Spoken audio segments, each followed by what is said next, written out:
ایک نوجوان ہمارا طبیعی دوست گلاسگو میں رہتا تھا، وہ بیمار ہو کے ہاسپٹل گیا ہے، تو اس کی جو اٹینڈنٹ نرس تھی اس نے 3-4 دن کے بعد کہا کہ آپ مجھ سے شادی کریں گے؟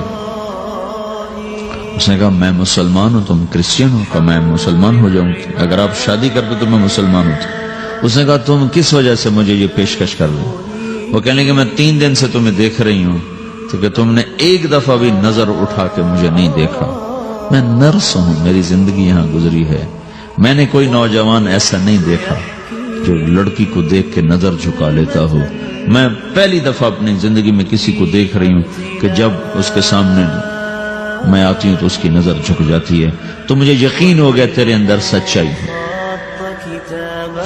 وہ مسلمان ہو گئے، اس نے آگے کتنی بچیوں کو مسلمان کیا۔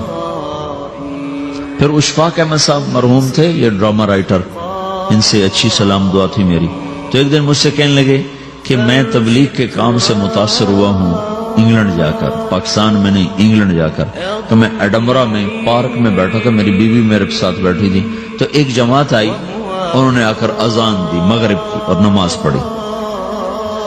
نماز کے بعد 13-14 لڑکیاں بھاگ کے آگے آئیں ان سے بات کرنے کے لیے، تو میں نے بیوی سے کہا آؤ سنو یہ کیا کہنے کہتے ہیں، تو کہا ہم دونوں بھی پہنچے، تو جس نے جماعت کرائی تھی اس کو ایک لڑکی آگے بڑھ کے کہتی آپ کو انگلش آتی؟ کہا جی آتی ہے۔ کہا آپ نے کیا کیا ہے؟ کہا جی ہم نے اپنی عبادت کی ہے۔ تو لڑکی کہنے لگی آج تو اتوار نہیں ہے، تو اس نوجوان نے کہا کہ جی ہم دن میں 5 دفعہ کرتے ہیں، صرف اتوار کو نہیں، روزانہ 5 دفعہ۔ وہ لڑکی کہنے لگی یہ تو بہت زیادہ ہے، آپ اس کو کیسے نبھاتے ہیں؟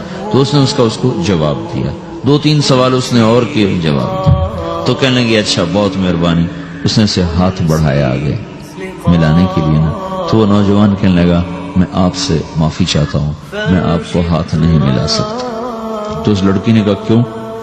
کہ یہ ہاتھ میری بیوی کی امانت ہے اور کسی کو نہیں لگ سکتا۔ تو لڑکی کھڑی تھی، وہ زمین پہ گر گئی، صرف اس بہت وہ زمین پہ گر گئی، کھڑے کھڑے وہ زمین پہ گر گئی، اور وہ بچوں کی طرح رونے لگی پھوٹ پھوٹ کے، اور کہنے لگی وہ لڑکی کتنی خوش قسمت ہے جس کے تم خامد ہو، کاش یورپ کے مرد بھی ایسے ہی ہوتے۔ جس رب نے نفسیات بنائی ہے وہ اگر کوئی عورت کپڑے اتار دے تو اس کی نفسیات بدل جائے گی، چاہے وہ مغرب میں پیدا ہو چاہے وہ مشرق میں پیدا ہو۔ عورت کی نفسیاتی حیا ہے اور وفا ہے، کسی وفادار کی تلاش ہے، تو وہ اس کو پتہ بھی نہیں ہے کہ مشرق کا حیا کیا ہے، لیکن وہ اس کو اللہ نے عورت بنایا ہے، اس کے اندر کی وہ نہیں مر سکتی چیز۔ کاش یورپ کے مرد بھی ایسے ہوتے۔ اور آنسو پوچھتی ہوئی وہاں سے اٹھ کے چل دی۔ تو اشفاق صاحب مرحوم کہنے لگے میں نے اپنی بیوی سے کہا بانو آج وہ تبلیغ ہوئی ہے کہ لاکھوں کتابیں بھی چھپ جاتی، وہ کام نہ ہوتا جو یہ نوجوان اپنے عمل سے کر گئے۔ تو میرے عزیزو کٹی پتنگ نہ بنو، اپنی کٹی پتنگ کی منزل کوئی نہیں رہتی۔ اللہ اس کے رسول کے ہاتھ میں اپنے ڈور دے کے چلو، اللہ اس کے رسول کی غلامی میں اپنے آپ کو چلاؤ تو اللہ تمہیں بھاگ لگائے، عزت بھی دے گا۔ اپنی منمانی میں کوئی راحت نہیں، اللہ کی قسم کوئی راحت نہیں۔ 6 بر اعظم پھر کے تمہیں بتا رہا ہوں کہ جو اپنی ترتیبوں پر چلنے والوں کے دکھ آپ لوگ اندازہ نہیں لگا سکتے۔ چلنا ہے تو اللہ اس کے رسول کی زندگی کو اپنا کے چلو، اللہ تمہاری دنیا بھی سکھ والی بنائے گا، آخرت بھی سکھ چین والی بنائے گا۔ لیکن یہ سیکھنا پڑے گا، سیکھنا پڑے گا۔ تبلیغ اس کو سیکھنے کی محنت ہے اور اس کو آگے پہنچانے کی محنت ہے۔